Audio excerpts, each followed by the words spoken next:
కూటమి ప్రభుత్వ హయాంలో గడిచిన ఏడాది కాలంగా అనేక అభివృద్ధి పనులు జరిగాయని, పూర్తి స్థాయిలో గుడివాడను అభివృద్ధి చేసే వరకు నాకు సంతృప్తి ఉండదని ఎమ్మెల్యే వెనిగండ్ల రాము అన్నారు. గుడివాడలో అరాచకవాదం అంతమొంది ప్రారంభమైన రామరాజ్యానికి ఏడాది పూర్తయిందన్నారు.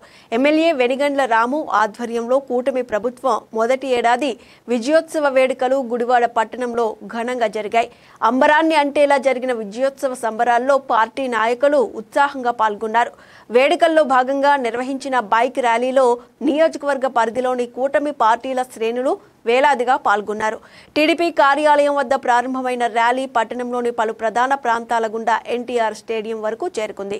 ర్యాలీ ఆశాంతం యువత, కూటమి శ్రేణులు జై వెనిగండ్ల, జై పవన్ కళ్యాణ్, జై జై చంద్రబాబు నినాదాలతో హోరెత్తించారు.